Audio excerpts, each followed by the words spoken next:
Live from Joe's mom's basement, it's the Stacking Benjamin Show.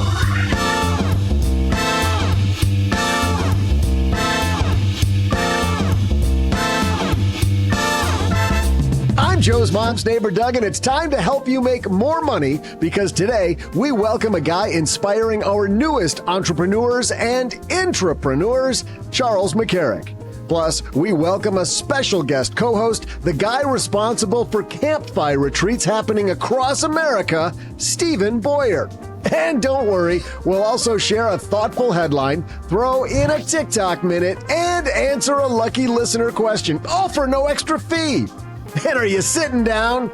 But wait, there's more. Of course there's more. I'll also share some absolutely amazing trivia. And now, two guys who are the entrepreneurs behind this podcast, and another guy who's the entrepreneur behind Campfire. It's Joe, OG, and Stephen Boyer. And a happy Monday, Stackers. Welcome back to the Stacking Benjamin Show. I am Joe Saul-Sehy, Average Joe Money on Twitter. And before we introduce again our special guest, nice job there, Doug. Let's introduce the gentleman who rides shotgun on every podcast that we do, Mr. OG. How are you on a Monday, my friend? Fantastic. Thank you for asking. There's always a pause when you ask him that. Like he has to think about it. What should I say? What do I really want to say? One guy that can bring down the energy on a Monday morning reliably. Hey, OG, how you doing, man? It's an awesome day. Isn't it great Monday? Yeah. Meh. It's great. It's maybe a 5. So maybe, OG, we need to go. They could say it's mid. It's a mid? Not, it's a mid. It's mid. It's mid. I don't even know what that means. I know. Of course, I just heard the phrase Riz, or the term Riz, like a few days ago. I feel like, welcome to the Guys Who Are 100 Years Old podcast, Joe Saul-Sehy. Yeah, let's introduce the guy who's doing the hippest thing, OG. He's doing the hippest thing. He's getting people together to talk about financial independence. Does he swear? We'll find out. To be square. Oh, to be square. Hip to be square. Oh. Huey Lewis in the News reference. Also old guy. But I mean, that's a different reason. That's exactly what the hip people do. They make Huey Lewis in the News references. But a guy who's way cooler than Huey Lewis in the News, Stephen Boyer's here. How are you, man? I'm good. How are you guys? You're probably already wondering what the hell you're doing here is what's going on, I would think, I'm just right? enjoying the show. Well, let's talk about the show because we've got a big show coming to Northern Texas early next month. You're bringing some very special guests to your Texas version of Campfire. Yeah. So Campfire is just it's a retreat, like a weekend retreat for people who want to hang out, who talk about some financial independence, lifestyle design, things like that. But really, it's just a fun getaway with cool people. And we have one in Texas coming up next month. And usually try to have like 4 speakers. We're going to have Paul Thompson. He's a big real estate entrepreneur. Yeah. Paul's going to be there. Roger Whitney. The retirement answer man. And Cody Garrett. CFP, who we see on Twitter all the time, lighting up the Twitter sphere. Right. And then there's this other guy. I can't remember his name. Probably horrible. Probably. I got it written down here. It's Joel. Is it Joel? Joe Saul-Sehy, I think how you say his name. Yes. Yeah. That guy. Oh, my goodness. Well, let's talk for just a second, Stephen, about Campfire, and I'm so glad you're here riding along with us today. And we're not going to spend a lot of time talking about Campfire, but how did you get this thing started? This all branched out from Camp Mustache, I think, Mr. Money Mustache's camp? Yeah. So I, like a lot of people, sort of jumped down the financial independence rabbit hole, starting with Mr. Money Mustache article that came across my feed at some point.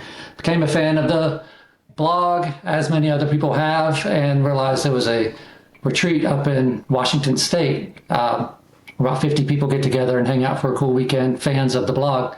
So I did that back in 2016, had a great time. Thought, man, I'm in Georgia, if you can't tell from the accent. I'm from Georgia, the bottom right side of the state. And that's a long way to go, even though it's a great time and everything. That's a long way to travel every year to go. So I was like, let's try to bring one a little closer to home. So I asked permission. Could I do a Camp Mustache branded camp down in Florida? They said absolutely. It was great. Now that we had one in the Northwest, we have one in the Southeast. We talked about sort of servicing all the other regions to make it more accessible for more people. Understandably, the organizers didn't really want to take that burden on, so I just took it on myself, changed the name, and ran with it. Now, that's how Camp FI was born. And now, and you've got them all over. The first one I went to was Camp FI Southwest, and then I'm going to Camp FI Texas. You have Southeast. There's one along the Atlantic coast.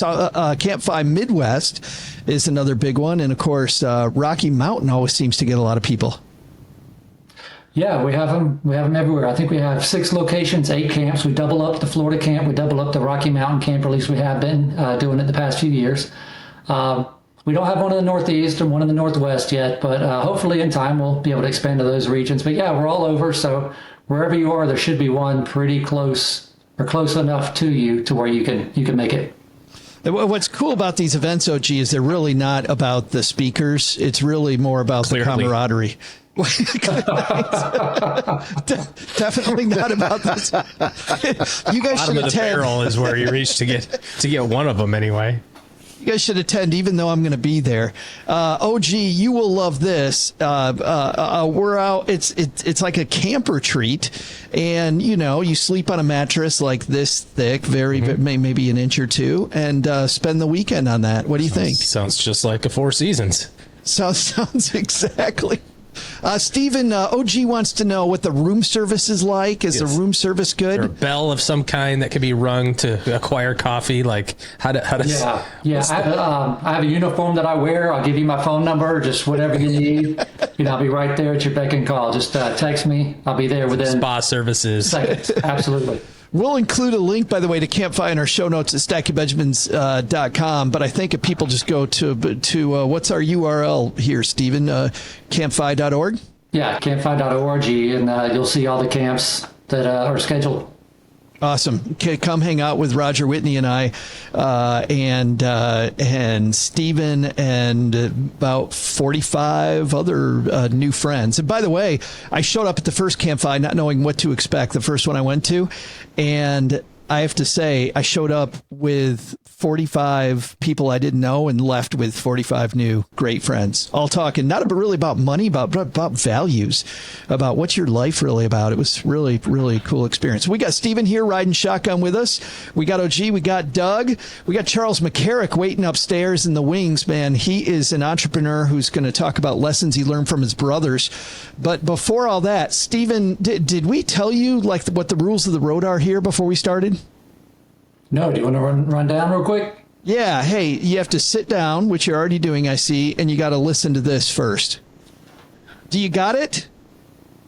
Doug, I don't think he's got it. Hold on, Stephen. Let's do that. Here's another one. Now do you got it, Stephen? I got it. Awesome. All right. Time for us to roll. Let's go. Hello, darlings. And now it's time for your favorite part of the show, our Stacking Benjamins headlines. Our headline today comes to us from the Wall Street Journal, and it's a piece, OG, that you found, written by Shane Shiflett and Ben Foldy. This popular crowdfunding company, popular fintech company called CrowdStreet, is in the news. The headline says, "Missing millions and a rabbinical arbitrator, real estate deal gone bad, hits popular crowdfunder." Tell me what's going on here, OG.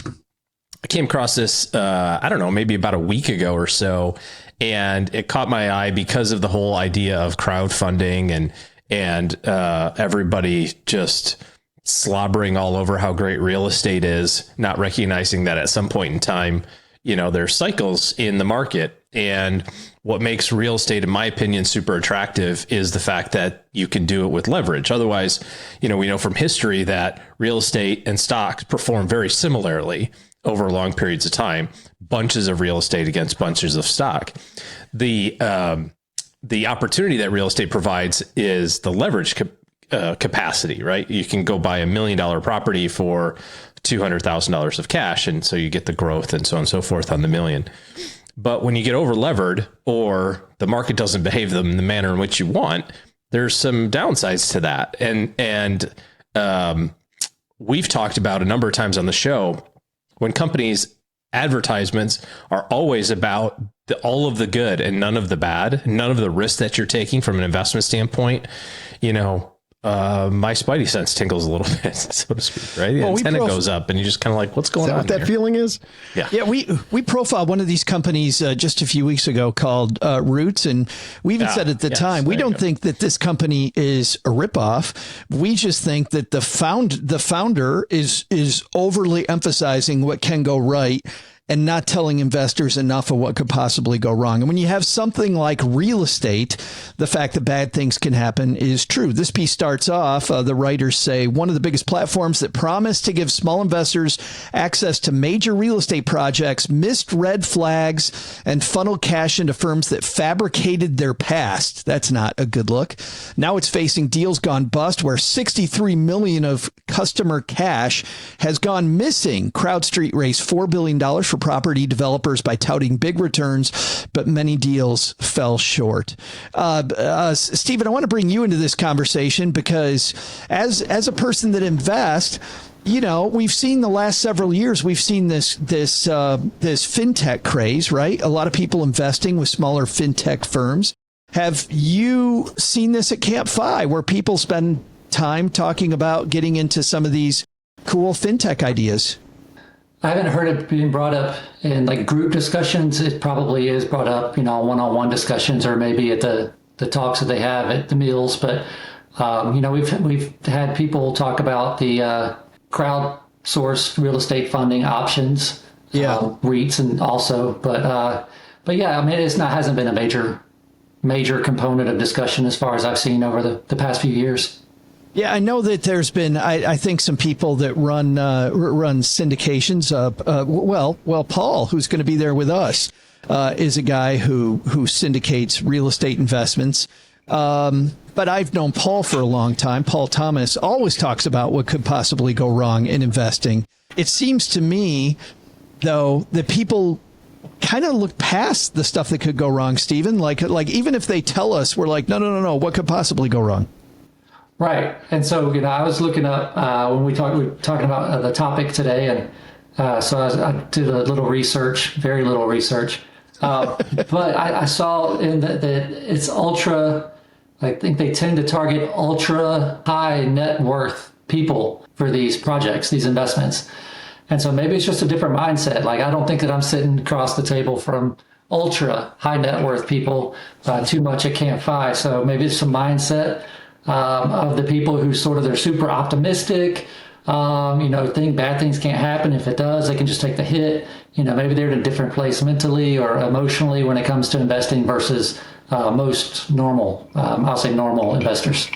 I think the interesting thing about a lot of these projects, crowdsourcing, crowdfunding type of deals, and this is, whether it's real estate or stock investing or hedge fund type stuff, private equity type deals, is that everybody that isn't, you mentioned, you're not surrounding yourself with ultra high net worth people at these, at some of these events. So maybe it's not top of mind, but everybody who is kind of the middle class millionaire thinks that this is how ultra high net worth people invest. And that's not how it is at all. If you look at the vast majority of net worth of $10-20 million net worth people, it's mostly in business assets. The vast majority of net worth of, your traditional 10 to $200 million net worth person isn't in syndicated real estate deals, or it isn't in private equity and hedge funds. It's in their business ownership. It's the fact that they created something and that's a big line item on their balance sheet. And the rest of their stuff is cash and retirement accounts. Maybe they got some cool stuff like a vintage Ferrari or something, because they got some cash.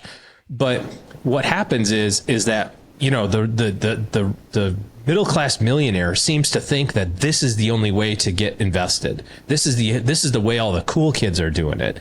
And so that becomes the siren song of like, well, we can get you invested in this cool stuff for the low price of only $25K. And you can invest 25 grand and you know, be with the big guys, so to speak. And the reality is that that's not really what happens. And well, so it's the little guy who gets hosed in any bad deals. And that's why I got excited, Stephen, about this topic and you, is because, you know, the conversations I experienced at Camp FIs were about the investment should be boring, right? You got all these people at Camp FI after Camp FI talking about how, hey, I made it there, but with none of this sexiness at all. Yeah, that's what I hear as well. You know, the typical financial independence community approach is, you know, the VTSAX, the broad-based index funds, you know, those types of things are a high percentage of someone's portfolio. And so, yeah, they might have play money, and maybe that's, you know, play money for some of the 10 to 20 millionaires is much more than what would be considered play money for a lot of us. So again, that perspective might be different. Like you said, you know, if someone's 90% of someone's net worth or 80% of someone's net worth is in their business, and they're just investing this other 10 and 20%, it's sort of like the gambling money. You know, even in the FI community, people, you know, will say focus mainly on these boring investments, like Joe was saying, but have a little fun. If you can afford to go and, you know, play around, you know, it's like the equivalent of going and buying a lottery ticket in a way. Like, you know, there's an entertainment side of it, this fun, exciting upside. But if you lose a few bucks, then it's not going to hurt you a whole lot. But like this article here, they're talking about 63 million went missing. And I think with some deals in Atlanta and Miami, $63 million went missing. Well, it's a $4 billion platform. That's what, under 2%. So that's just a bad day on a stock market. So right.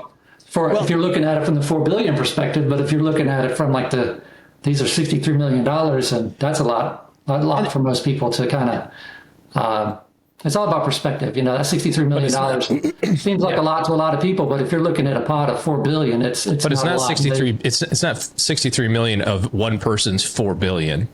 That represents that $60 million in this particular case represents the probably the vast majority of life sum total investments for, you know, mom and pop investor who had 100 grand and went, this is all I've got, and so I'm gonna invest this. You know what I mean? Exactly. And so you're right. $60 million against 4 billion. It's like, well, that's just a crappy day. But I'm not saying it's. I'm agreeing with you. I get that. I'm just saying from the management side of the company, they can look looking at line items and they're looking at seeing $4 billion. What's $60 million? Right.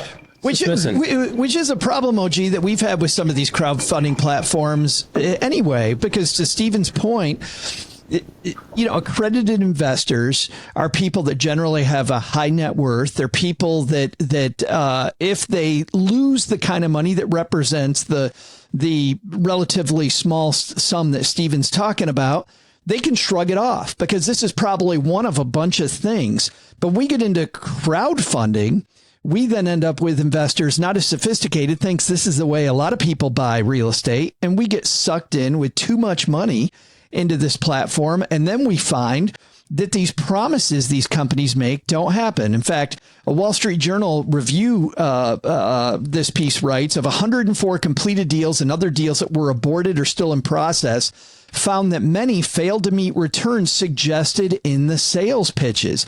We see this all the time in real estate, especially people selling this snake oil that you and I had this problem with Fundrise, right?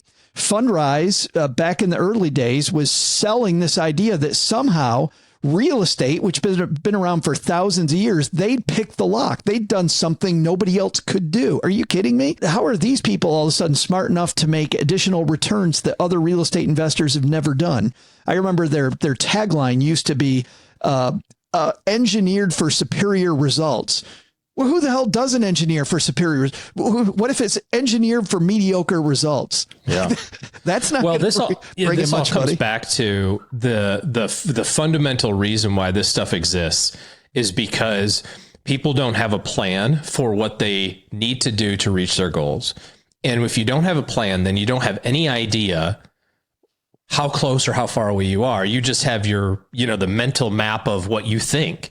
And so you look at your balance sheet when you're 50 years old and go, oh my gosh, I'm so far behind. The only thing I can do is try to hit home runs on every pitch. And the reality is that, and I know you guys have tons of stories of people like this who wake up on their 50th birthday or 55th birthday and go, okay, I got to figure this out and figure it out. So it's not a life sentence, regardless of where you are, to say like, well, I'm just going to be broke for the rest of my life. You need to sit down and, work through the planning process of like, here's where I am, here's where I want to go. And what do I have to do? What changes do I have to make? The reality is those changes aren't going to be fun, right? If you're 50 and you don't have any money saved for retirement, well, you got some work to do. There's no doubt about it. But the answer isn't to throw all of your money and all of the resources that you have into long shots, hoping that you can catch up because you feel behind. Math is a really powerful thing, and you find out even if you start from scratch at 50, you got a long way to go. Absolutely, you can do it. Well, no, you can. And the boring way is, frankly, a much better road. Stephen, somebody I met at a Camp Phi, Becky Heptig, part of the Catching Up to Phi podcast. Becky and her husband, Stephen, they started at 50 and have a great story, and none of it was using sexy investments. Yeah. And when OG was talking a few minutes ago, that's exactly who I was thinking of. I'm glad you brought them up. Yeah. So they started late. They found themselves at a net worth of 0 at age 50. And they're in their early 60s, I think, now, and they're financially independent, and they're living a good life as they're not sustaining themselves on rice and beans. So it can be done. It can be done no matter what age. There are a lot of people in that same situation that she and Stephen, her husband, were in. And so they have been catering to that niche lately. And they have an online community that's growing super fast. So if any of your listeners are over 50 or feel like they're starting behind, maybe check out their We'll link to both Becky's blog and the podcast in our show notes at stackingbenjamins.com. as well. I think this is a great place to leave it, just that it starts with process. Roger Whitney, the retirement answer man, says this. And OG, we talked about Roger's great line last week. We were talking about bad advisors. If it starts with process, not with product. And if you're thinking this product's going to solve my problem for me, you might have an even bigger problem. We will go deeper on that topic, not only in our show notes where you can read this Wall Street Journal article if you have a subscription to the Wall Street Journal, but also in our 201 newsletter, where Kevin Bailey does a deep dive. stackingbenjamins.com/201 to sign up for that. Comes out on Tuesdays and Thursdays and takes the 101 that we talk about on the podcast and goes deeper into 201 on everything that we discuss. Hey, time for our TikTok Minute. This is the show, Stephen Boyer, where we shine a light on either some amazing work that a TikToker has done or some air quotes amazing work that a TikTok creator has done. Which one do you think it is in this case? You think it's amazing or air quotes amazing? I'm going with air quotes. All right. Well, let's see. This is a guy who decided that he'd heard a story about Jim Carrey doing something really cool, and he decided that he would do something very similar to get to financial independence. This is about kind of projecting your future dreams and making it a reality, manifesting. I heard a story about Jim Carrey. Early on in his comedy career, he wrote himself $1 million check and then post-dated it for like 10 years in the future as a way to motivate himself to become famous. And then when that day came around, he was able to cash $1 million check to himself. And I did a similar thing. It's called credit cards. And the whole time I was like, money isn't real. And then they're like, we want that back. I mean, just a slight difference, OG. What? And they're done that. Got that Just T-shirt. Manifest the future using your credit cards. What could possibly go wrong there? That is comedian Andrew Rivers. We actually found that on a Facebook reel, but we will also link to more of his comedy. Hey, coming up, a guy that learned a lot of life lessons about work and life through comedy, where he was the butt of the joke. OG, how many siblings did you have? Well, they're all still with us. So presently I have 3. How many have you offed so far, OG?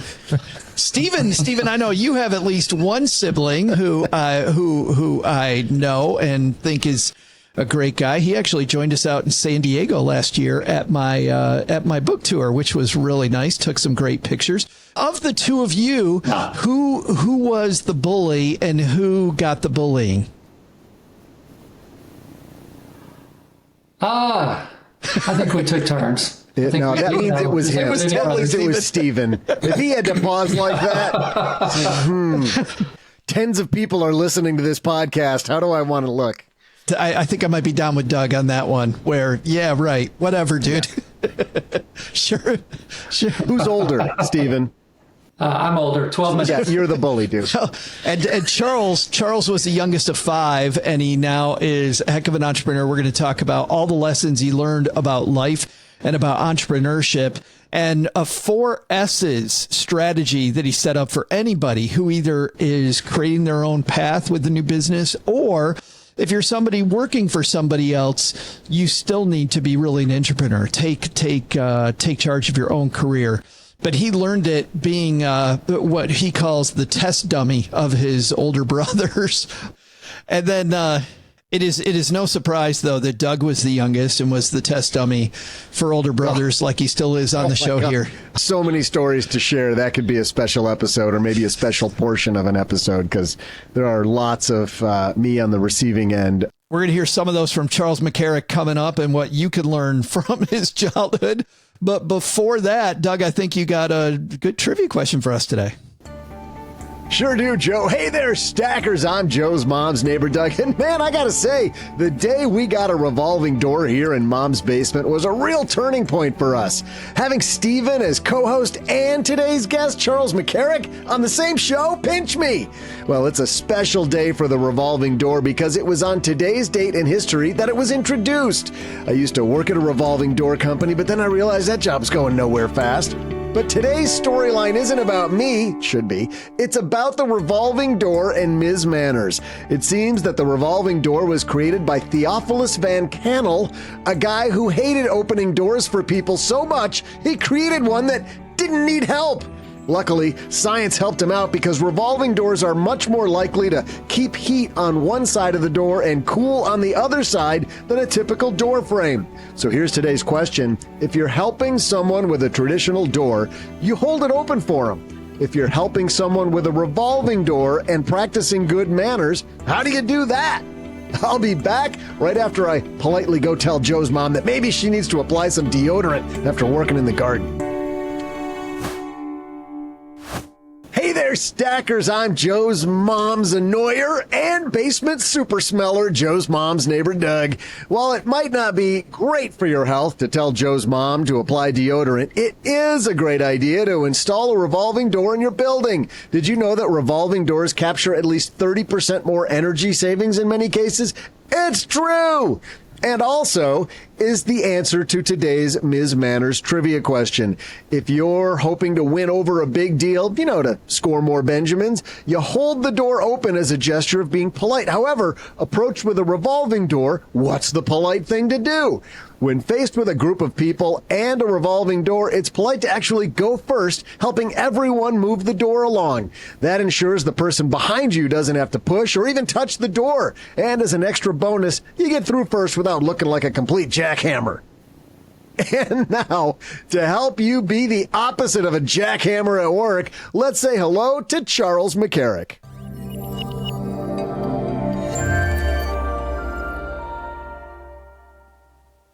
And I'm super happy sitting down at the card table. Charles McCarrick is with us. How are you, man?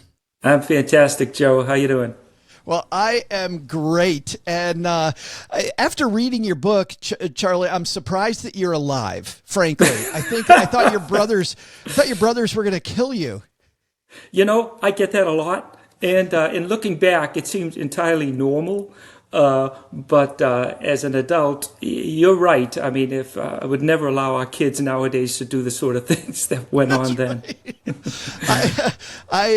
Yeah, we'll get into some of the stories, but the story that reminded me of my childhood was you guys would play this game in the snow in Massachusetts, I think was where you were, and you take this red rag, you make each brother would take off their shoes and everything. They go like barefoot and run across this snowy field to advance the rag. You mind starting there to talk about the kind of stuff that would send protective services after a family today? Well, this was me, my older brother Dickie, and my brother younger Michael were involved in this, and we were snowed in. I think it was the blizzard of '76 or something like that. Oh yeah. And there was it was, you couldn't go anywhere, you couldn't drive anywhere. The snow was really deep. It was over 24 inches of snow going. So there was very little to do inside the house. We were getting bored, so we invented this game where you had to run out in the snow barefoot, and you had to carry this wash rag. It was a red and white checkered flag wash rag that the first person would run out, drop it in the snow, and then run back. The second person, contestant, would follow the footsteps, pick up the rag, and keep it going further and further from the house. Now, you wanted to move the flag back, but you wanted to get back before you got frostbite too. Oh my gosh, your feet would be killing you. But we would have a wood stove going where you could immediately throw your bare feet up against the wood stove and get ready until your next term came up. Well, as I described in the book, this is all going well and good until we let out the dogs. Not to do this, but what they did was they followed my brother Michael out, and I saw what he was up to, and they grabbed the rag and they just took off. Oh. Now, Michael, I don't know if this was fortitude or just plain foolishness, but he went chasing after the dogs, who ran all over the place. And there's going on and on and on. And me and my brother Dickie in the house saying, "Where's Michael? What's going on?" And finally, he comes panting and crying, and his legs are beat red. We had to pick him up and bring him in. He couldn't even speak for the longest time, and finally says, and we were asking, "Why are you holding the rag?" He said, "The dogs ran off with the rag," he said between sobs, "and I chased them down." So I said, "Oh, well, God bless you." And that was the end of the game. The next day we went out and checked. He ran everywhere. He ran across the railroad tracks. I mean, oh my goodness, Michael, what he did. And it was amazing he didn't get frostbite. But those were the kind of games that we would play with my brothers. Yeah, I was thinking, Charlie, that it's called Pain the Game. Pain : the game that you guys would often play. Like who can endure the most? You said your brothers were all about your education, and they also said you were a slow learner, which meant that you probably got a little bit from them. I made the determination that I was a slow learner because they keep having to give me the same lesson again and again and again. And so that's why I said apparently I was a slow learner. Now, I said they were passionate about my education, but that's really a joke. They're more passionate about making entertainment for themselves at our expense. You were the youngest of how many kids? There were 6 of us, and I was the second to the youngest. My brother Michael was the youngest, and I was 5 years older than Michael. So it was good that the dogs went after him, being the youngest. Then he took the brunt of it. Well, yes, but I give him credit for not giving up. I love how you take these early life lessons and transform them into business lessons, because I feel like a lot of us don't equate the two, and yet there's so much that we can learn from our experience, whether it was positive or negative, and certainly on your end, you had a lot of both. But I want to start off with this. You say that people always ask you how to start a business, right? How do I start a business? How do I get my business going? But you wrote that you think the real question should be, why do I want to go into business? Explain the difference and why that's important. Yeah, you start a business based on whatever it is that's driving you and motivating you, the why of starting a business. And people are motivated for a lot of different reasons. There are very good motivations that are going to drive you, and there are some motivations that if you want to do it simply for more money, or think you're having some freedom and you're going to have less responsibilities, those aren't the right motivations. The right motivation would be something like that you're a person who has immense curiosity, and you have the intellectual wherewithal to pursue some sort of a design or whatever business that you're putting forth. I mean, something that's really driving you, motivation, strength, curiosity, but simply because you want to leave, a job and you think you're going to get more money, I would want that person to talk. I would want them to think that through, because there were going to be times where nothing but the incentive, the motivation,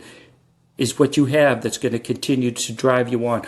When money runs out, when hope runs out, time runs out, the only thing that keeps a good entrepreneur going and pushing through the risk, and when logic dictates, to go back to a safe-paying job, it's that motivation that keeps pushing you and pushing you. When I made the decision to leave corporate America, I knew it was forever. They were going to have to drag me back, selling hot dogs in front of Home Depot or something like that. There was no way that I was going to go back to that kind of a job where I was at the complete whim of somebody's, my professional career was at somebody else's whim and control. That is what drove me. I wanted to be in control or in charge, be making my own decisions that govern my financial well-being. None of that talks about what you hear some entrepreneurs talk about, Charlie, which is this idea about passion for the product. I mean, back when I was a financial planner, I had a client who made stop signs for a living, and he was a great business owner. But it seems to me that you have to be passionate about your life. But how is that different than being passionate about the thing that you're bringing to the universe? I think that's secondary. I think if you enjoy a good sweeping of the broom, and cleaning up afterwards. Like, I love cooking, and I really have great passion for that, or sewing, or various other things. But those things that I have great passion for, I do it as a pastime, mostly for myself. The thought of doing that for money, I think, would taint it and change it for me. Now, I am very good at antenna design, and I'm a good engineer. Do I have a passion for it? If I had a choice between doing that and fishing, I'm going to choose fishing all day, every day. But it's something I'm good at, and something that, I know how to, and I know how to bring to market, and I know where I fit in the industry. So that works for me. So this passion thing, I get it. But I would say, if we were going to be honest with ourselves, it's more of an obsession than a passion. Yeah. No, I think that's good, because, and that obsession, I think, grows the more you get into it. I bet you got more obsessed with antennas the more you knew about antennas, and you knew kind of the science behind them and how to make them better. Well, the reason I call it obsession is every waking moment I was thinking about antennas. I was having conversations with people, and I learned how to nod my head and blink my eyes, but I'm thinking I was solving antenna problems in my head. I'd go to sleep thinking about antenna problems. You must be great, Charlie, at dinner parties thinking about antennas. I can imagine you in the corner just regaling somebody on antennas. No, nobody wants to hear it. And, what do you do for a living? Antennas. Oh, good. And then they turn away from it. And I'm gone. So you're not going to have you're going to make any friends socially talking about antennas. Nobody wants to hear it. And I can hardly blame them. But, once you get me started, forget it. Now for you, your business, a lot of entrepreneurs, a lot of people that take control of their life, even if it is as an intrapreneur, frankly, they need to change their life working in a company, comes from this inflection point where things aren't going the way they want. That was clearly the case for you. You were working at another antenna business for around 20 years, and it was being sold? That's right, about 16, 17 years, and then it got acquired. And I put it that I was a casualty in an acquisition gone horribly wrong. But I always had in my mind anyway that I was eventually going to start my own business, even from a younger age. But I was content at that company up to that point, and everything I really needed was there. I didn't striking out on my own and taking the responsibility and all the risk that was associated with it. It wasn't worth it to me, because I had a nice secure job, which I thought was stable. But then some other company came in, as you pointed out, and they bought it. And I was about as useful to them as the table or any other corporate assets that existed in the company. So once I came to that realization, I said, I'm done. He's right. There was an inflection. But it's so frustrating, because, there's some business owners that listen to the show. There's leaders of other people, and clearly they could have kept a guy like you who, wasn't going to make this huge life move had they done the right thing. What did they do specifically that you would advise managers to rethink that might have kept Charlie working at that company instead of going off on your own? One thing that I hear about with mergers and acquisitions going wrong is that many times the new company coming in does not appreciate the culture of the company that exists there and wants to continue to nurture it and help it flourish so that the two cultures can merge into one great company, because the lifeblood of the company is, in fact, the culture. That's the people. So the first thing you want to do is get to know the people, and especially look at the ones that are the role models or the leaders, as I was as the chief scientist for the company. And instead of coming in and getting to know me and say, Charlie, what do you do for hobbies? What is your life dreams? Where do you see yourself in 5 years? Tell me about it. There was none of that. What I got instead was Charlie. It wasn't even Charlie. It was Dr. McCarrick. We are, after purchasing this company, we're looking, it's not making us profit as it should be. And I need to demonstrate to my partners that we can make a profit. And so we want to reduce salaries. I want to reduce your salary by $20,000. And, this is about 30 plus years ago. $20,000. I mean, it's a lot of money now. Back then, it was a hell of a lot of money. No rhyme, no reason, but just so that he could add to the bottom line. Now, I might have considered it if he said, well, look, and once the company grows, we're going to, I want to have a 5-year plan for you. I want to see you grow with the company and we will get there. There was none of that. He did not care one iota about me other than how I was affecting the bottom line. And so I was done. It is amazing. When I read that, I was so horrified by that. You were horrified. Imagine how I felt. Yeah, you're right. I wasn't even there, and it's 30 years later. Yes. And I'm like, how do you, like, the wrong way to just treat people? Like, these are just human beings. Even if that ends up being the conclusion at the end, that you have to do that, feeling like it's a person to person versus a pawn in a chess game is the way I felt, that you were just another pawn and he didn't care who you were or what it was. I'm just going to slash. And it didn't matter.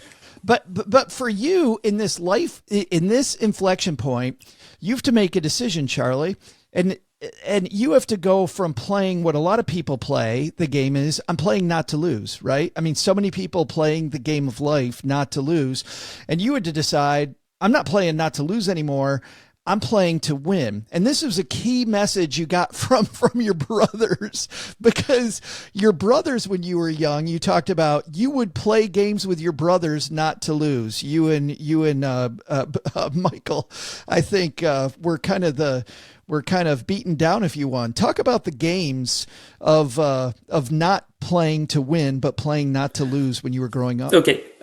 A couple of things. First of all, if you recall the lesson that I talked about when I was describing what happened to me when that merger and acquisition went wrong and I had the meeting with the new owner.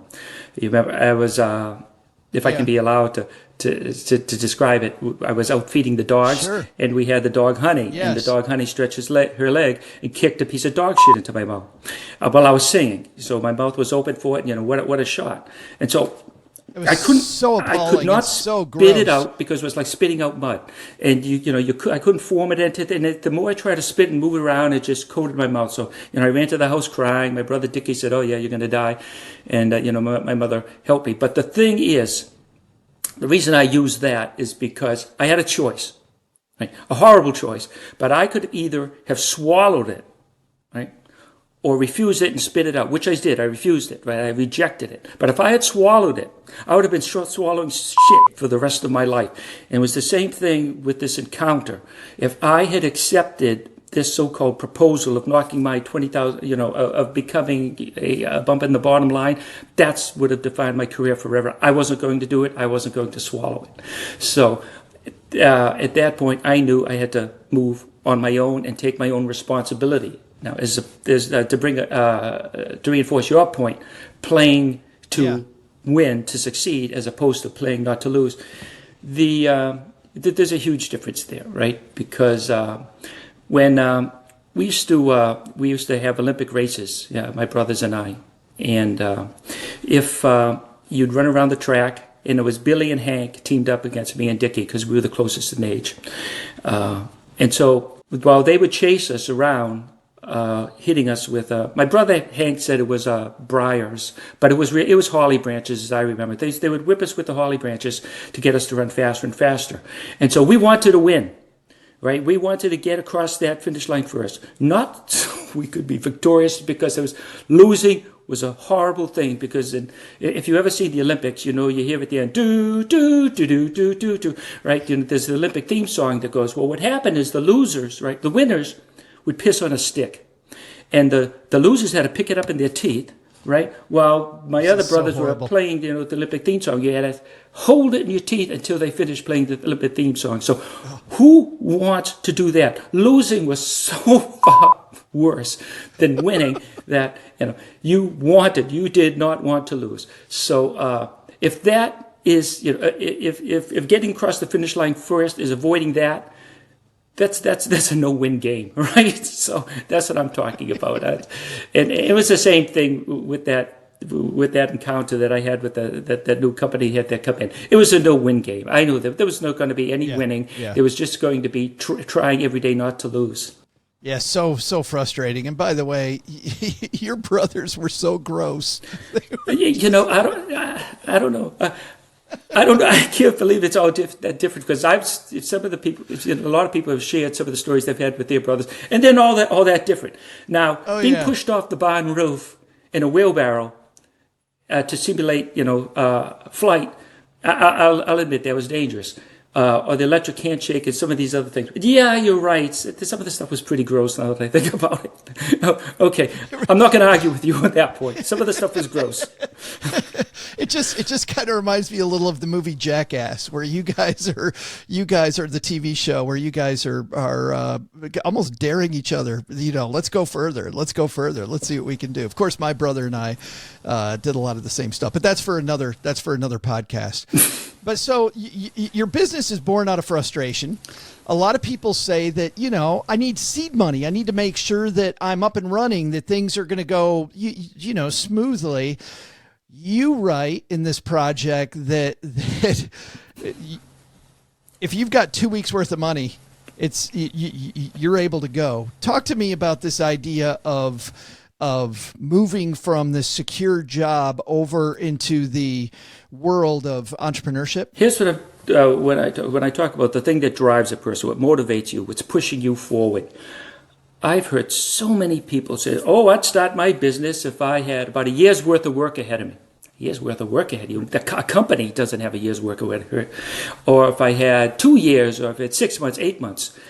And I said, well, just forget it. Why would talk? I said, look, you can't, that's not what an entrepreneur lives day by day, week by week, shoulders that risk, is working hard, is almost hungry for the next job, and is excited by the fact that they are being driven to the next job. When I had left the company, I said I had roughly 2 weeks of potential work ahead of me. What I meant was I knew I couldn't expect 6 months or a year worth of stability or pay in front of me. I had to start out from ground zero when talking to a couple of people who said, yeah, we think we can give you some work. Yeah, we'll throw us a little consulting your way. And I added up, well, that's enough money to survive for 2 weeks. Good enough. And off I went. But if I had 0 weeks, I still would have done it. But what I mean by that, when I give advice to others, I say, look, your threshold cannot be 6 months, a year, 2 years. I mean, that's ridiculous. If your threshold is greater than a week or two, so you really should think whether or not you have the motivation to do this, or at least a plan in place that's going to guarantee that. Because what you're describing at that point is something you already have. Yeah, you're looking for security, not opportunity, I think. That's a really good point. And you have security, or at least you have the illusion of security, working for the job that you have. But opportunity, right, comes in many flavors and is often disguised. But as an entrepreneur, a smart entrepreneur, recognizes the opportunities because they come along as obstacles, and then you realize it's an opportunity. That's what a good entrepreneur does, transforms obstacles into opportunities. You have organized your thoughts into really a 4-step process, 4 ideas around running a business. You call them the 4 S's. At the end of our time here together, Charlie, I'd like us to just take a second and talk about what these 4 S's are. First of all, the idea of the 4 S's, where did that come from? Well, after I read the book and after writing it, and I was reading through it, and I realized there was a character trait that existed, sort of a theme that was a thread that tied the entire story together. And as I broke it down, I said everything was based on people, 1 or 2 people coming together and making this decision. The decisions they made were based on character. Character, of course, is developed during times of adversities. When you face an obstacle, that's when character is developed. Good character, bad character. And when we got into trouble, usually there was somebody of bad character involved. When we got through with it, usually our good character took us through. And I realized that these character traits came down into 4 different categories. 2 of them were ascribed to, I say, personal, human character, and the other 2 were character related to the business of the company, for a total of 4 characters, or 4 S's. The S's come with each of these character categories, begin with the letter S. Number 1 is sellability. That means sellability can be like likability, meaning the ability to sell yourself. It's how you emote yourself to the world, how you represent yourself, whether you bring value to a transaction, to a relationship, to a discussion. People like you. I'm sitting down talking with somebody like you. I see your eyes are twinkling. You're very intelligent. You're a person I could see right away that I would like and we would get along with. It doesn't take long to figure that out. You have good sellability. The next S is... I was like, stop, Charlie, keep going, keep going. No, but I do want to say something about that. When I first saw these 4 S's, I want to stop and let our stacker community know about this. I thought saleability was around product, but the fact that the product is you, the very first product is you, gets back to that character thing you're talking about, which I think so many entrepreneurs and not even entrepreneurs, people inside business that are trying to get the next job, trying to get their boss's attention, trying to impress a customer. It isn't about the product as much. People buy from people, and I don't know.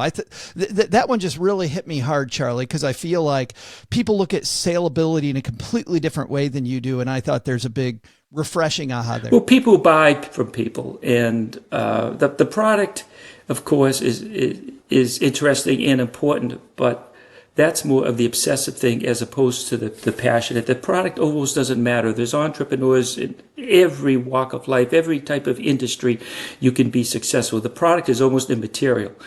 You just, and it's a given that you have a product that you're going to build a company around. And that's where the second S comes in, is sensibility. Again, sensibility is the situational awareness that you have as an individual, understanding what the industry needs are. Such as you don't want to sell another Coca-Cola, right? Because that's fairly well covered. So you have to bring something that's new and valued, something hopefully that's not a commodity, something that's special, that is going to distinguish you. And that's what I mean by sensibility. Now, that sensibility towards the product, sensibility towards the transaction, is you have to know who you're talking to and who you're dealing with. It's easier to spot a snake. But as far as a snake personality, that might be a little bit more difficult to discern. And so you have to be sensible of who you're dealing with, the transactions that you're getting yourself into. And of course, it goes without saying that the product that or service that you're offering is something that is going to fit a need in the industry that you're going to be able to build revenue off of.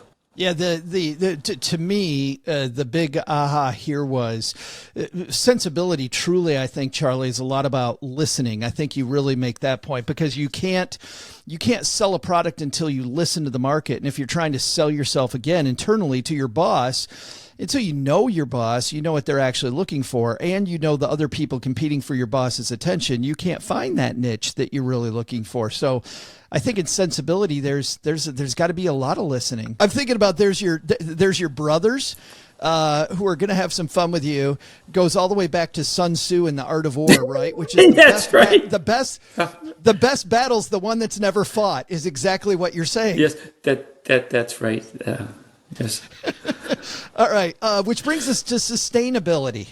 Okay, sustainability is something that's more involved. It's the transformation of you as a person and as a team, as a company.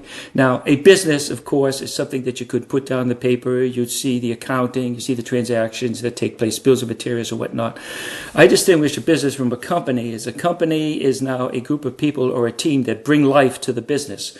And now you have culture starting to develop. Well, so with sustainability now, you have a team of people running a company that is not dependent on any one person, any one particular piece of equipment, or for that matter, one customer. Because if those things drop out, right, then the company is over. Let's say that I'm a one-person business, right, and I quit. Well, the business is non-existent because it doesn't sustain itself. If you don't have a business that's sustainable, then what you have is a job. And a job is okay, right? There's absolutely nothing wrong with that if it's bringing in the income and it's fulfilling your needs. But it's different from a business, because a sustainable business, a culture is beginning to form, processes are starting to be put into place, and you have a plan of action that includes an objective, tactics, and the strategy that links the two of them together. Those are key for sustainability. When I first got business coaching, the very first thing the business coaches taught us was that the same two hands that made your business successful are the same two hands you got to get out of your business. Because I like that. That's right.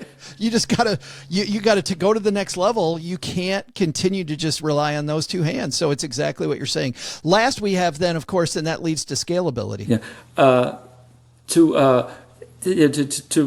To emphasize your point, I was always trying to make myself non-essential to the company so that it would grow beyond me. For scalability, now, scalability, you think of something that increasing in size or in magnitude. And I think every business or many businesses want to grow. And what does that mean? What does that look like? And so if you have a strategy with an objective to grow, and you set a revenue increase, and you have a strategy to get there, you need metrics, right, to look at, to see that you can put your hand on as variables that you can make the strategy work. And a lot of people look, well, we have more employees, therefore we've grown. We have more revenue, therefore we've grown. We're selling more product, therefore we've grown. I don't think those are the right metrics, and those don't necessarily describe scalability. Okay, you have more revenue, but what about your profit margin? Is it still at the same percentage?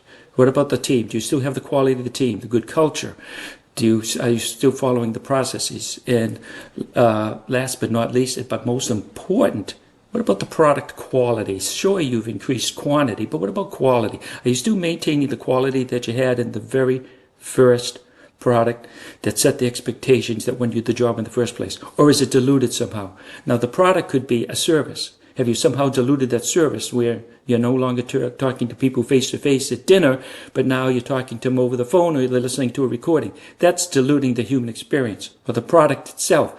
Now that you found you're making more of these widgets and you found ways to make them cheaper, have you compromised the quality of the product? So I'd say that a good scalability plan is one that meets the strategy of the company to bring you from the objectives to the tactics, but does it in a way that does not dilute the company, the experience to the customer, the expectations continue to be met, but the culture is growing, and it's growing stronger, and it's growing better, and you're achieving all the metrics of more revenue, of shipping more product, and more space, and a bigger team, but you're doing it in such a way that the quality of things are at least as good, if not better, than you had in the first place. So that's what I mean by scalability and a good scalability plan. And I have a lot of examples of companies that have exploded and are doing well financially, but in turn, I think, many would agree that the product they sell now is far diluted compared to what they first offered as a startup. Yeah, it's much more about the machine that you're building, like this self-sustaining, self-building machine that will continue to flourish over time versus I hit it big with a pet rock or baby. You know what I mean? Whatever it might be. Or in your case, the world's best antenna, whatever it is. The book is Lessons My Brothers Taught Me How to Transform Your Personal Qualities into a Successful Business. Some slightly disturbing stories about Charlie and his brothers sprinkled throughout the book, and lessons about throwing bullets into a fire. I'm just thinking about... Hasn't everybody done that? Your scrambled eggs. Yeah, not eating your scrambled eggs. There's a good one there too. I'll let people read that. But where's the book available? Everywhere? Everywhere. And if you buy it off Amazon and you could leave me a review with stars, I don't care how many stars it is, I would be so thankful. I wouldn't know how to repay you, but I'll send you a thank you note. We don't get enough of those as authors. For a guy that had a book out, it's the most difficult thing. Like... It's the most difficult thing. I'd rather design the best antenna in the world than try to go out and get reviews. It's not easy. It's out of my control. Well, hopefully we got a few here today. Well, Charlie, thanks for spending time and telling us some great stories and helping our stackers grow. I really appreciate it. I really appreciate it, Joe. It was a lot of fun. Big thanks to Charles for stopping by. And Stephen, we heard Charles talking about all kinds of fun stuff with older brothers, but I think this gets back to life, right? It isn't you people at Camp Fi all the time who talk about bad things that happen to them, and some people choose to dwell on those, and it defines them. And I've seen it at Camp Fi's. You got other people that learn from some of this negative stuff and create this beautiful world out of negative experience. It truly is about what we do with it, not what happens to us. Yeah, I agree. Yeah, we always have a choice, right? I think you probably hear a lot about victim mentality, and either you can learn from when things go not your way. You can kind of invest those lessons into an optimistic mindset and move forward, and just create more beautiful life for yourself moving forward. And it seems like a lot of people in the Phi community that come to these camps all have that type of mentality. They're accountable, they're responsible, and you can't control life. Life is going to happen, and it's just like you said, what you do with it is really the most important thing. There was a woman at the Camp Fi Southwest that I was at who had lost her job, couldn't afford her house anymore, and lived in her car for a few months. I don't know if you remember that story. There was another woman who had developed some health issues and decided that she would then work from home and create her own future, create her own business because she wasn't able to get to work anymore. Is there one story from Camp Fi that really hit you harder than any of the others? No, there's not any. I mean, there are standout stories for sure, but none really hit hard. That I think, if I remember correctly, the woman who lived in her car for a while, I think her name was Cindy or Cynthia, something like that. That stood out. There are a lot of good stories.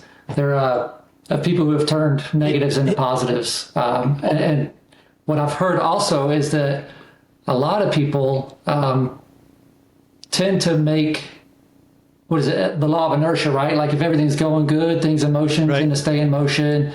But when something goes bad, it kind of like knocks your motion a little bit, and it impacts somebody to the point where they reassess their lives. And so that, in a way, a negative life circumstances are sort of like an accelerant in a way for some people. Like it forces them to stop, reassess their lives, and then the money, since money is such a big part of people's lives, they're reassessing their money, how they spend it, where they distribute it, what they value, things like that. And so that is a very common thing with people who come to camps. I think that both Charles and Stephen hit that one on the head right there. It's not the great times that we evaluate, right? When things are going well and I'm high-fiving myself, I'm not evaluating crap. I'm too busy high-fiving myself. It truly is when things don't go our way that we take good corrective action. Yeah, I mean, you want to think about it like you're winning or learning, right? And it's okay to have some wins, but the rest of the time you better be learning something along the way. Hey guys, let's throw out the Haven Lifeline and tackle some of life's most important questions. Our friends at Haven Life Insurance Agency, Stephen, they put what you value first. What do you value first right now? I value my time. My kids are I have a 17-year-old son, a 14-year-old daughter. Today was their first day of school. And they're both in high school now. They're getting older quick, so I value every second that I can with them until they get old enough and don't want to hang out with me anymore. Man, that time goes quick, though, with your kids, doesn't it? I remember those days fondly. It says here in my script, Stephen, that it is your loved ones and your time, and that's why they've made buying quality term life insurance at Haven Life actually simple. You go to stackingbenjamins.com/Haven Life now for a free quote. At Haven Life, they're committed to offering a modern way to buy life insurance. Their application is simple. It's online. You get an instant coverage decision, affordable prices, and all policies issued by a company that is not the latest crowdfunding platform. They're actually backed by Mass Mutual, more than 160-year-old insurer.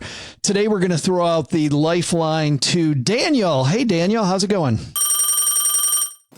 Hey, guys, this is Daniel, longtime listener, learner of nothing, seeking advice on disability insurance. My wife got a policy about 7 years ago when she was working as a home health physical therapist. At the time, she was clearing six figures. About 5 years ago, she moved to inpatient hospital PT, where her salary dropped a little. Now we're thinking about dropping down to part-time. In fact, we're taking the rest of the year off. The question is, should we or even can we keep the policy that had her salary at a much higher than it is now and continue paying the high premium? Or do we cancel it and reapply when we return to work in 2024, but knowing her salary will be much lower than it is when she first got the policy? I know this insurance is to replace lost income should something happen. Hey, look at that. I guess I did learn something. Thanks a lot, guys. Keep up the good work. Little osmosis going on there, Daniel. Thanks for the call, man. And OG, it sounds like so Daniel wants his spouse is going to stop working, and yet he's asking if he can keep the policy, which has a high benefit. Sounds like somebody's trying to do some insurance fraud here. Is that what's going on?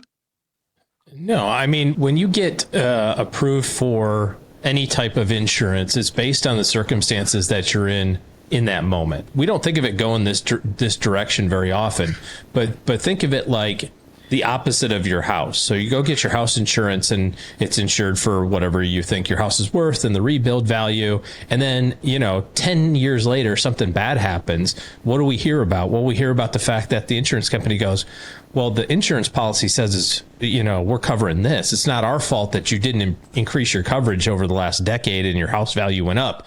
We're only going to cover this amount because that's the contract amount. It's the same thing with your life insurance. You buy life insurance. It's approved for a certain dollar amount. The insurance company can't later come back and say, oh, geez, we decided we don't want to cover that $1 million anymore because, whatever, now we only want to pay you $500K. You paid the premium, you had the contract, off you go. And so the same thing is true with disability insurance. When you applied for disability insurance, I guess he's talking about a private policy.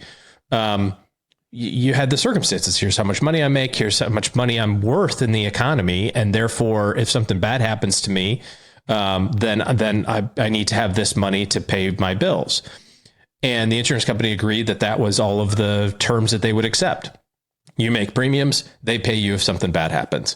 There's no contingency in there that says you have to continue working in this specific job. You have to keep on working in this, at all, as a matter of fact. What happens if she takes some time off? Take a great example of he's talking about his wife. So his wife, maybe she has a baby and now she gets disabled and can't go back to work, right? There's a lot of, well, what happens then? Well, I haven't been working. Do I not get my disability coverage? Of course not. You still get paid because you have a contract that says if you can't work, then you get paid. The risk that he has is that if he stops paying, which is, he's saying, well, I don't need the money, right? Do I need to keep the insurance going? No, probably not. But you can't go back and get it later. Right. So when you go to reapply, now it's going to be new circumstances. So you'll save the premiums and say, well, I don't, we can live on one income. We don't need to have two incomes to support our household or our financial goals. So yeah, from a financial standpoint, you may not need the money today or in the future. But if you decide to go back and get it later, you're going to be reapplying based on your current circumstances, just like life insurance. You cancel your life insurance and say, I don't need this $1 million anymore. 10 years from now, go, oh, actually, I want some. What are they going to do? They're going to make you get some medical screening and check your health records and height and weight and all that sort of stuff. And then they approve you based on the circumstances that you present to them that day. So my sense on it is that as it relates to disability coverage in particular, I prefer to keep it because you can't get approved for, being 25 and making 6 figures ever again, right? You're like, well, now I'm 40 and I make 5 figures. Well, you're not going to get the 25-year-old 6-figure rate anymore.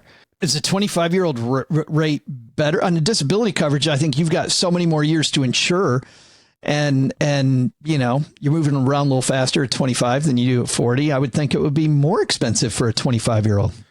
It's not. No, the premiums are less earlier, mostly because in theory you're paying them longer. Right. Like if the policy goes until you're 65 or 67, the insurance company looks at this and says, well, we've got 40 years. Chance of them recouping the number that they may pay out to you is better. Gotcha. Yeah. So it's really a decision. Daniel's decision, his wife's decision sounds like is really around, do we need this money to sustain our, financial goals if something bad were to happen? If the missus can't go back to work when she wants to because of an illness or an injury, will that affect our long-term financial goals? If the answer is no, then you're just trying to decide whether or not, you want the peace of mind. If you do need the money, then it's a real clear choice, which is keep the the reason I joked about disability fraud, OG, was because I think a lot of people think that it's capped at a certain amount of money that you make. So if you're not making any money, that disability coverage won't be any good anymore. But you're saying that's not the truth. The truth is that if you have a contract in place and that job went bye-bye, you keep the disability coverage, you prove that you're disabled and you can't go back to work, it will still pay based on the original contract? Look, every company is going to be different on how they handle this. So you have to read the policy. This isn't a blanket statement, but that's generally how it works. Yeah. It's you have insurance for $6,000 a month. If you can't work for an extended period of time, the insurance company will pay you $6,000 a month. That's just the deal.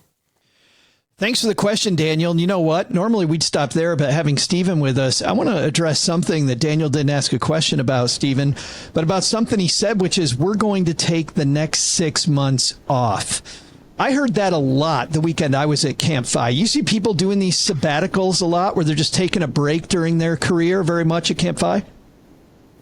Yeah, I'm seeing it increasing more and more now. I think sort of, people sometimes talk about, or I've been asked about, like, is the Phi movement changing and like things like that. But I think what it is within the Phi movement, like there's like a process that people go through and they go through different phases. And once people find it, they start accumulating a little bit of a cushion. Their perspective changes a little bit from a scarcity mindset to an abundance mindset. And they start thinking, wow, instead of I'm going to hard charge to this retirement nest egg, let me start pulling some of the benefit, this future benefit that I've created, maybe pull some of it into the present. And that looks like mini retirements for a lot of people. I'm really seeing that a lot. And we've had breakout sessions. It's starting to be more and more of a breakout session topic now. Yeah, about how to do it, and the fear that you might not be able to get your job back, or how to approach your boss. I'm sure those are some things people worry about. Yeah, those things. If people are traveling, like you hear a lot of people about traveling during these gap years, like how do they get the mail? Just how can they be insured if they're going out of the country and things like that. So yeah, it's really a neat area to look at because once people sort of relieve themselves from the stress of their 9 to 5s, right? Like so much can change and so many other things can like sort of fill that space. And a lot of times what fills the space is more in line with that person's values and passions. And so it really is something to think about. A mini retirement, sabbatical, gap year, those types of things are really something to look at once you get to a certain point financially for maybe a potentially significant increase in quality of life. Heidi Dusick from the Ordinary Sherpa podcast, we had her on a roundtable, OG, if you remember, but this wasn't just a gap year for her, it was for her entire family. Took the kids out of school for a year and everything, and they now are in Alaska. I just saw about a week and a half ago, got back from a trip to the Arctic Circle, in fact, and now just back, I think, in Anchorage. Yeah.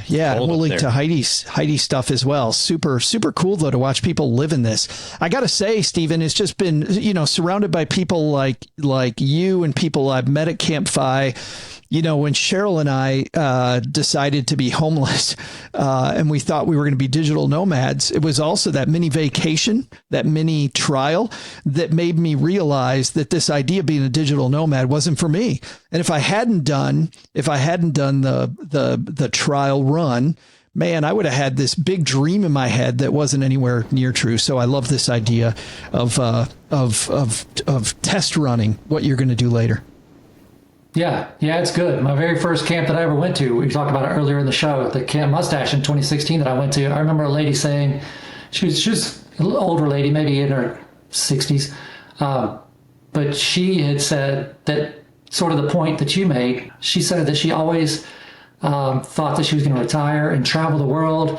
And I think she said like 3 months in, she was over it. So like you said, it's like whenever you get rejected and like you go and you put yourself out there and you get rejected. Well, each no is one step closer to a yes. Well, you're putting yourself out there, you're trying new things. If it's a no, then okay, well that's a no, but let's go see something else. At least now we know. We can, go to that next thing that may or may not work.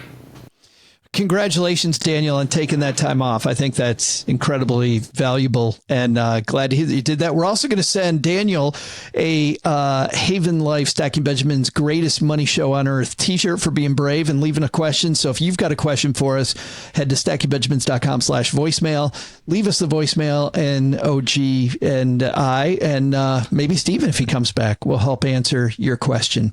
Hey, that's going to do it for today's show. Just a little bit on the community calendar. One thing, which is signing up for Camp Phi. Come join me, Roger Whitney, Stephen, and Cody Garrett, Doug Thompson. Doug Thompson. It's fun. I have a friend named Doug Thompson. Let's try Paul Thompson. Doug Thompson. Maybe I can get Doug to come, Stephen, but I do know Paul Thompson is going to be there. Maybe we get OG there. Maybe we get Doug. I don't know. Hopefully. OG, you need... Where's it at? Yes. And when is it? Yeah, it's in Denton, which is just north of Dallas.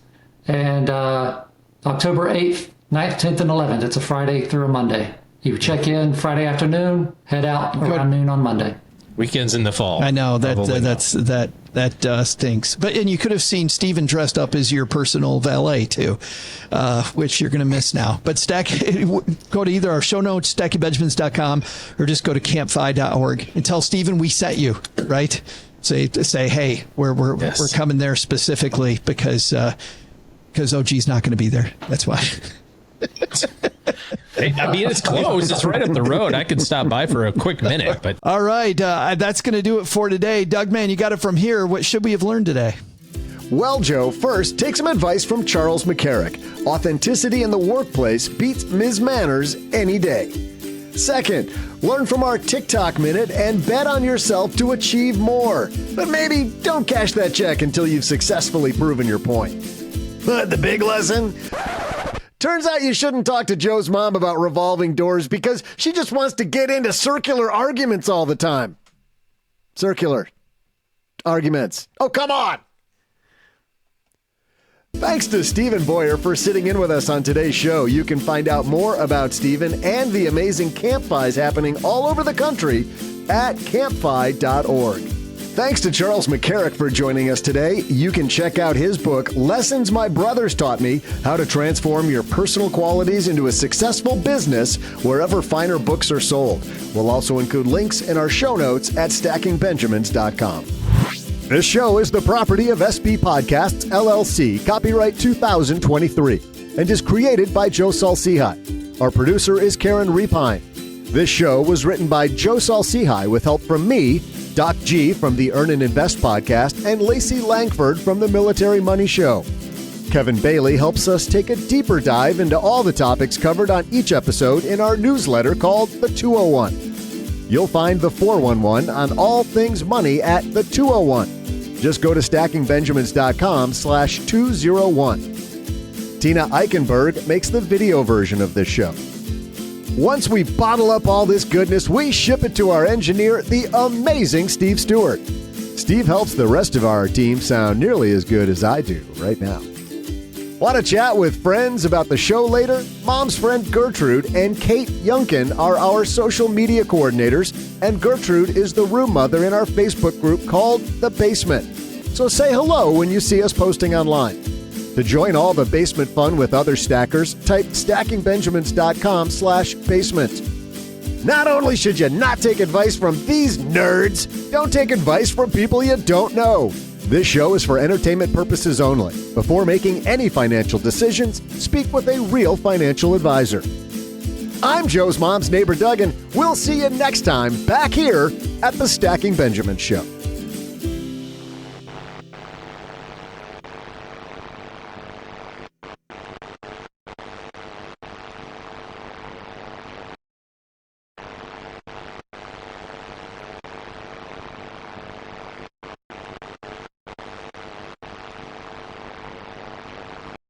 Welcome to the after show, Stephen. This is a part of the show that doesn't exist.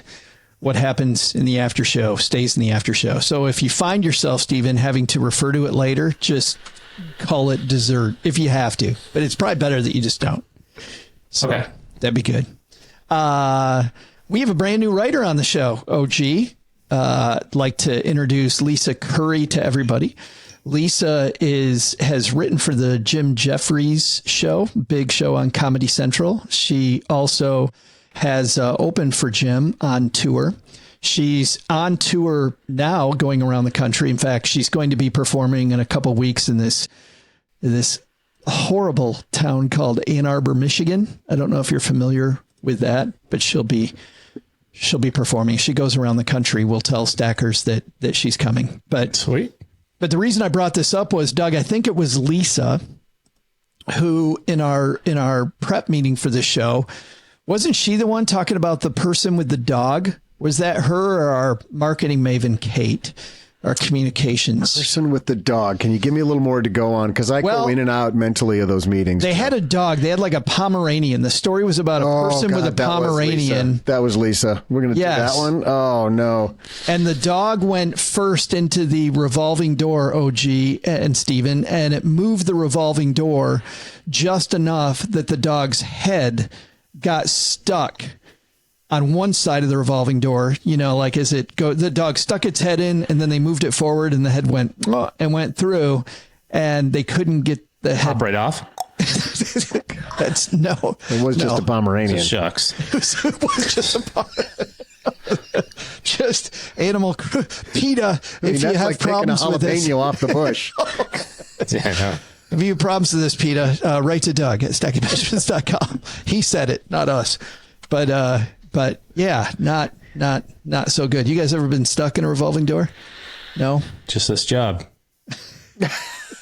Oh, was that all? Did you guys plan that as a setup for OG? That was it. We just ran right into that. Yeah. Pretty witty. I don't like the ones that are like somewhat motion censored. Me neither. Like where you're going at a pace, you're like, okay, and then the door's like, you're like, and then you're like, can't do a thing about it. You're like waving. You're like, I think I need to. Do I just back up, sir? Don't push the door. I'm like, I'm pushing the door. I want out of this thing. I'm on a mission to get through this. I'm gonna push the door. It is hard. You actually got to step backwards because you're generally. I put my hand up and I just go. Off we go. Sir, don't push the door. That's the way to fix it. Get it out of my way. Steven, you get angry about revolving doors like OG? No, revolving door seems to be like a big city thing, probably more than where I live. I don't experience the revolving door action a whole lot. Many doors probably where you live, huh? Do they even have doors?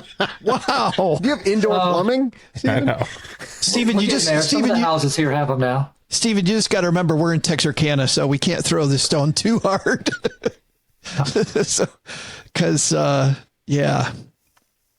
Because Texarkana. Because Texarkana, great town, beautiful town. Hey, what I really want to talk about though, Steven, is we do have some questions about Camp FI. You ever have any? Nobody listens to the show, so what I really it's just you and me and OG and Doug. I wanted to ask about are there any weird things that happen at Camp FI? Like have you had times when there I was minding my own business. Yeah. Reading my financial independence book. And then I never thought that something like this would happen to a guy like me. Well, I found a curious bedmate. All right. This is kind of spur of the moment, so I'm sure that I can think of some better ones, but I don't know if y'all have had this guy on your show before, but there's a well-known FI blogger. His We don't blog need names. may We just not want be, salacious details. there's this big lead up to, story. But so basically, we were at Camp FI Midwest a couple of years ago, which is up just north of Minneapolis. And they have a pond that you can, there's a little dock, a rope swing. You could swing out, swim in the pond, whatever. And it's a beautiful day. We're walking back up to the main house or the main retreat center where we're getting ready for dinner. And I come across some underwear that's just sitting in the lawn, right? And we're like, what is going on? Whose is this? So the person I'm with grabs it, puts it on, grabs a stick, picks the underwear up. It's walking in with the underwear. It's like, whose is this? And it may or may not have belonged to somebody with a blog that's somewhere between 1,499 days and 1,501 days. I don't know if y'all know who I'm talking about, but it happened to be his. I don't remember the story about why he has his boxers out in the open, just hanging out in the middle of a field. But maybe if you ever have him on the show, you can ask him about it. I think it would have been better if you found Mr. between 1499 and 1501 and Mrs. between 1409 and 1501. You found both of there? Yeah. That would be. Yes. Yeah, Which is the question everybody really wants to know. Because when you think about summer camp, you think about hooking up. What's the hookup rate at Camp FI? Well, I run a poll after every camp. I don't really ask for feedback because, people have said, hey, you should have feedback cards. People can suggest things to improve or whatever. But I'm a sensitive guy. So I'm like, if people don't like it, they just won't come back. People keep coming back, so that's good. But instead of doing feedback cards, I like to poll people. I'm like, how many times did you hook up? Was it with just one person? Was it with two people? Nice. All those stats I keep privately, so I'm not really going to put it out here on your show. But yeah, it happens. Is there a non-zero chance someone's going to hook up at Camp FI? There is a non-zero chance, I'm sure. That's all we need. But yeah. Okay, Doc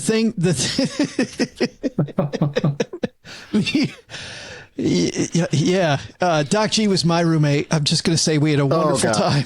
We had a fantastic. I remember getting your feedback for him. Yeah, that was interesting to read.